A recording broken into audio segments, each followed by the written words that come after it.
wonder if anyone besides me out there struggles with guilt. Feeling guilty? Anybody? Anybody? Well, if you do, I'm going to just take a few minutes and attempt to invite us to consider ways that we can get rid of our guilt, ease our guilt, heal our guilt, and stand in a centered place. Now, before we do that, I do want to say that I think there is something that I've heard people call healthy guilt. Healthy guilt is that recognition, I made a mistake. That didn't go so well. I wish that would have gone better. I wish I could have done better.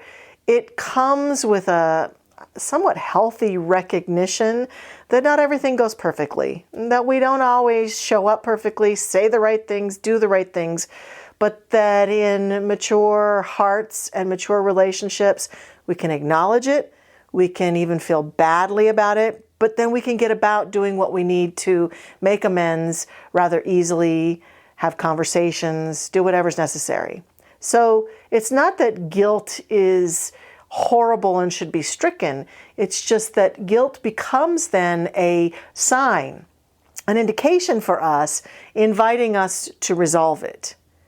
However, unhealthy guilt is that kind of guilt that even if we have done everything we could to make amends, even if we have examined the situation, we continue to feel horrible, berate ourselves, fall into shame, not give ourselves a break, feel for sometimes years and years and years remorse and a lack of self-forgiveness about the things that we've done or said that we wished we wouldn't have, and we let it eat at us.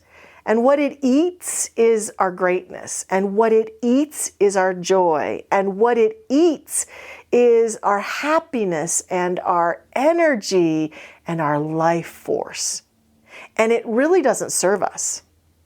If that kind of guilt, if unhealthy guilt really served us, we'd all be happy and fulfilled. But it doesn't. It stops us in our tracks, and it keeps us from really living out our full potential. So all of us have those places and situations. I invite you to think about one right now. Maybe there's a relationship that you just feel horrible for the choices that you made. Maybe there's something you've said to someone recently that you wish you could take back. Maybe there's something you've done in your past that you think if people knew about this, they wouldn't like me, love me, see me in the same light. Well, that may all be gnawing away at your heart. And there are some strategies that I think can help us begin to shift it. Probably shift it into healthy guilt, and then can shift us into action or shift us into healthy activity that can help us relieve ourselves of some of that toxic energy. Because as I said in the beginning, it certainly makes sense to say, I wish I would have done better. Oprah is fond of saying, if they knew better, they would have done better. And so let's start with that.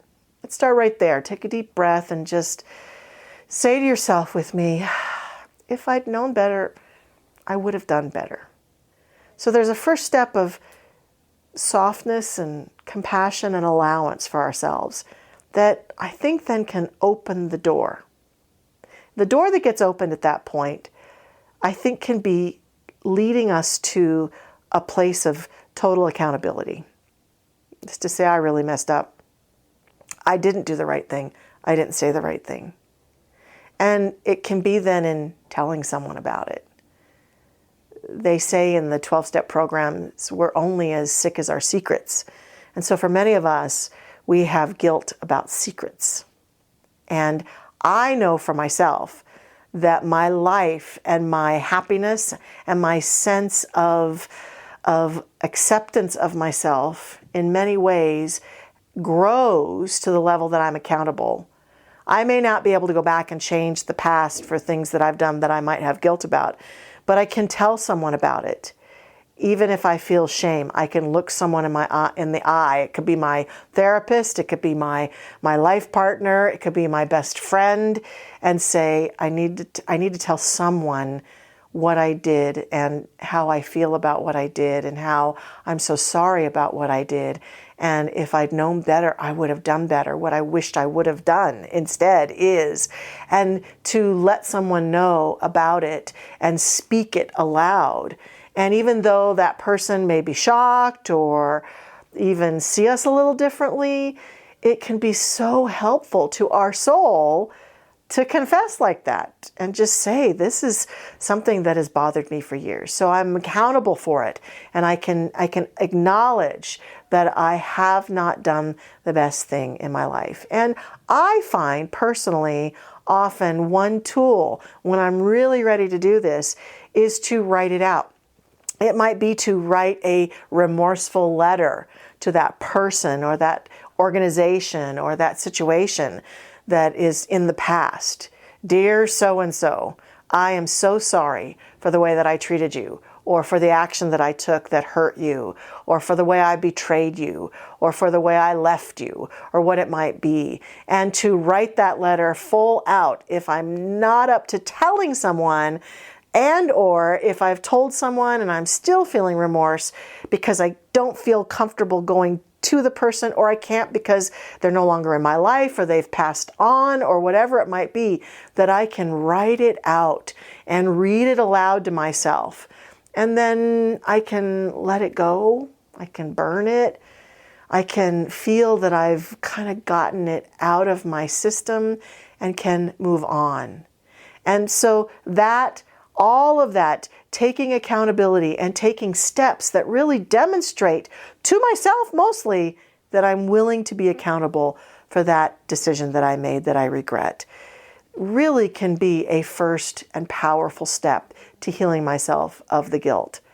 And then there comes along with that, and there must come at some point, self-forgiveness. A willingness to release myself from that guilty feeling, a willingness to love myself. We say in this teaching, and people say it all the time who talk about forgiveness as a beautiful tool, that forgiveness is about setting ourselves free. And really, I see this as when we get to the point where we're willing to forgive ourselves for things we feel guilty about in the past, it's one step to really restoring ourself to ourself. It's like our psyche, a part of us, a part of our sense of power is stuck in the past. And when I am willing to say, I let go, I forgive myself, and do this as many times as possible, that I can create an affirmation for myself. It could be as simple as, here's one I use for myself. I, Michelle, forgive myself. See how simple that is? Or just simply, I forgive myself for, state the challenge. And every time that guilt comes up, if I've done the work of accountability, every time that guilt comes up, I have an opportunity to take a deep breath, feel it, and say, yeah, there it is again. I forgive myself. I forgive myself. And I just breathe into my heart space and just let myself, give myself a break. It's one way to relieve myself of guilt. It's one way to move myself forward, just to be accountable, to forgive myself, to state it, to think it, to write it, to put it anywhere I can in my life, to remind myself that I'm willing to see that I made a mistake and I'm willing to love myself anyway. Guilt be gone. Good luck. Let yourself be free.